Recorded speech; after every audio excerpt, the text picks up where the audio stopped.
Why is there suffering? The problem of evil. Anyone who's contemplated the existence of God at some point comes across the problem of evil. If indeed God created this universe, this planet, this life that we live, why then does he allow suffering to continue? If God is all-powerful, omnipotent, and all-loving, all-good, omnibenevolent, why then does he not prevent the suffering we experience on this planet? That's the topic we'll address today. If you're somebody who's interested in the great mysteries of life, or the great questions, and want to know some answers, or at least what other people have thought about these things, go ahead and subscribe to this channel. Hit the subscribe button, the notification bell, and be sure to like this video. Now, when it comes to the topic of evil or suffering, we do address this idea of evil, and philosophers and theologians have separated evil into a few categories. We'll talk about two of those categories. One, we'll talk about moral evil, and two, natural evil. When we talk about natural evil, we simply talk about the suffering that occurs here in the world because of what we call natural phenomena. On this planet, there are storms, there are earthquakes, there are fires, natural disasters, we call them. We call them acts of God. These things occur and we suffer as a result of it. That's natural evil that we call that. When it comes to moral evil, this is evil that occurs because of the decisions that humans make that cause suffering. We do things that cause suffering to others. This is moral evil. So there's moral evil that causes suffering and natural evil that causes suffering. And so what the things we'll address today will have to do with those types of things. So why is there moral evil, and why is there natural evil, and how does it affect us, and how can we view that in the light of suffering in the world? Today I'm going to introduce you to theodicies. When people contemplate God, they see the problem of evil, and some people have thought about it for quite some time, and they come up with some solutions, some things that perhaps vindicate or explain why we suffer here on the planet. And these defenses in the realm of, say, apologetics are called theodicies. And I'm going to introduce you to three theodicies that are out there, or that I like, and you can tell me what you think about them, okay? The first theodicy that I'm going to introduce you to is the contrast theodicy. When it comes to evil, we can experience it in light of how it compares to the good, right? There is good in the world and there is bad. The contrast theodicy shows us that we cannot fully understand the good, or rather the light, I'll say. We cannot fully understand the light unless it is on a background of darkness, right? If you've only ever been in light, if you've never experienced darkness, well then you don't even really understand what the light is. You simply exist in it, but you probably never had to think about it. It's just always there. But when you've lived in the dark and you experience the light, then you can fully appreciate the light. You see, a light shines brightest against a background of darkness, right? We have these opposites, and we can only understand the good, we'll say the light, if we understand the dark. So perhaps our suffering is to help us understand the good things in this world more fully. I'll explain further. Perhaps you've only ever lived in a world that has nothing but peace, right? You've never experienced any war or any discord of any sort. It's always been peaceful, no arguments, there's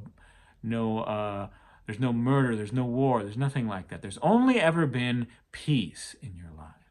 Now, who fully understands peace? Is it somebody that's only ever known peace, or is it somebody that has experienced war, the dark? right? Who then experiences at some point peace, or in opposite order, it doesn't matter. Because it is only the person who has experienced the war, right, or not having peace, that appreciates peace the most. So perhaps this planet is the perfect situation for us to be able to experience suffering or the bad things in this world so that we can more fully appreciate the good things in the world. And if you imagine that there's some kind of afterlife where everything is good, you may not have otherwise been able to understand how good that good place is if you did not experience the suffering that we experience in this world. As I've said in my other videos, none of us gets away from suffering in this world. At some point or another, we will experience difficult times. And it is these hard times, these experiences that we have, this suffering, that can help us to fully appreciate all of the good things. So the contrast theodicy proposes that perhaps we live in this world of opposites, good, bad, light, dark, cold, hot, so that we can love, hate, right? So that we can fully appreciate all of the good things, because if we've only known the good, we cannot fully appreciate it. Just as if you've only had a life of comfort, you won't fully appreciate it if at some point you live a life of great discomfort or illness, right? Can't appreciate your health unless at some point you've fully appreciated your health because you have been ill. So perhaps this is the perfect world that we can experience the good, or if there's an afterlife, we will be able to fully appreciate the goodness that comes afterward. Right? What do you think? I really like this one, but you let me know in the comments if you like this explanation, this theodicy. The second theodicy that I'll present to you guys is the Augustinian theodicy.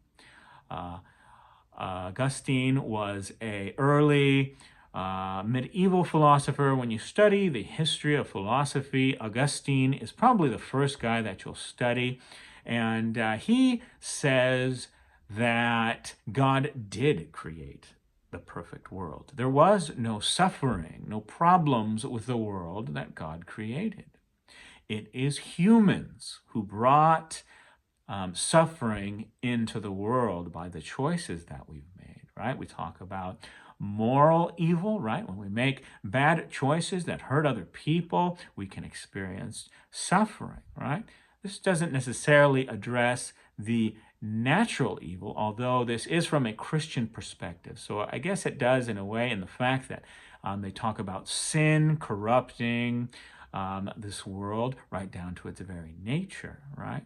Now, the problem with this theodicy, in that God created the world perfect, it's humans who brought suffering into the world, is that it relies on a Christian perspective, right? And if you're not a Christian, or if you're an atheist contemplating this, it won't be satisfactory to you. But for much of the Christian world, this is largely the explanation given. They talk about sin corrupting the world so that there is both moral suffering, moral evil, and natural evil, suffering from the natural world. Even the very nature was corrupted, it is said. So from this, if you're not a Christian of a Christian background or other religions who accept this, you may extrapolate from that the free will defense, right? God created us with free will, and it is not God that makes us be good. He doesn't force us to, so we're not all little robots just doing whatever he said, right? Commanded to love him, or to be good at least, in this planet. We were given free will, at least according to this theory. And if we have free will, we can choose to do wrong. So God didn't create a world that was imperfect, but he did create the possibility for this to come out, the possibility for suffering, right? And so with our free will, we can choose to do good, we can choose to do wrong, and we have to suffer the consequences. This is more the Christian worldview, but the free will defense free will defense is a popular one. If anyone's heard a theodicy, they've probably heard that one. So that's the Augustinian theodicy. So in this, there is no actual evil in that, in as much as there is an absence of good in that sense, right? And so when we choose to be absent from the good, from doing good things, evil is kind of there in the vacuum. So evil's not a thing according to this, according to Augustine, as much as it is an absence of the good, right? And so that's the Augustinian theodicy. The third one that I'll talk about today, the third theodicy that we'll discuss, addressing the problem of evil, try to make an explanation for why we suffer, is the soul-making theodicy. And I like this one as well.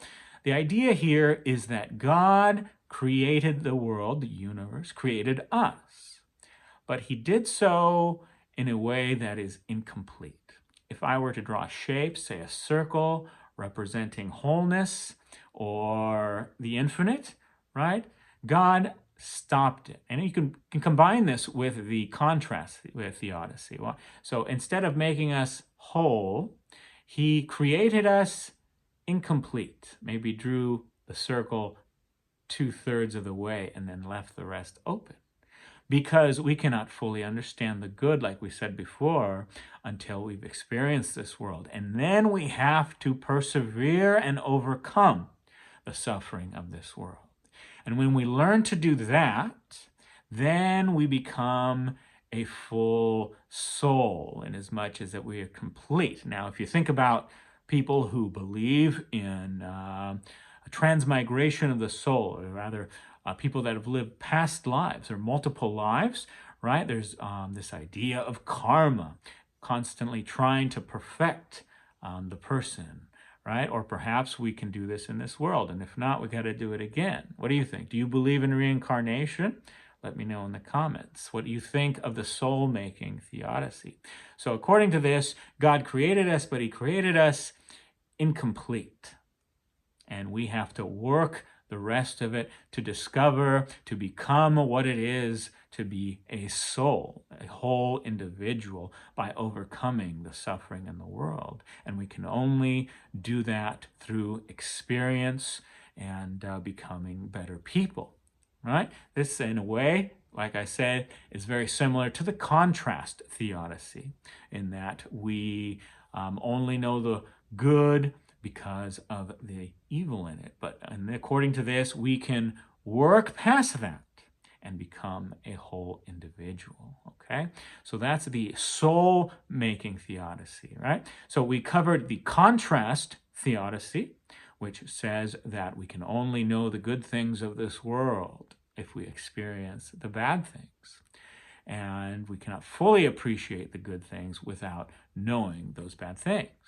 There's the Augustinian theodicy, which said that God did not create an imperfect world. He created a perfect world.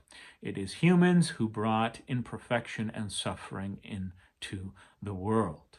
And finally, the soul-making theodicy, that God did indeed create us, but he created us incomplete. And we have to put in that final piece of the puzzle to create a full soul so that we can become what we could say in the image of God, right? Instead of in the likeness, we can be in the full image of God, but we have to work at that. So what do you think about those theodicies? Do any of these help solve or make you feel better of the fact that there's suffering in the world? These are adequate for some people. I really like the contrast theodicy and the soul-making theodicy. Those are very good points, ones to think about, ones to consider, and ones that I've talked about in other videos. But you let me know what you think. And does it really fully explain why there's suffering in the world? Is it adequate? You let me know. Tell me what you think. But these have been ideas that have put forth in defense of God, to vindicate the existence of God by many people. But you let me know what you think. Thank you guys for watching. If you guys are interested in the mysteries of the world and the mysteries of this life of existence, be sure to subscribe to this channel, hit the like button, hit the notification bell, and let me know in a comment what you think. If you missed my other video, Does God Exist?, where I give 3 common arguments for the existence of God, philosophical arguments, you can watch that. I'll put a link to that in the description of this video. Otherwise, thank you guys for watching. I'll see you guys, or you'll see me, in a future video.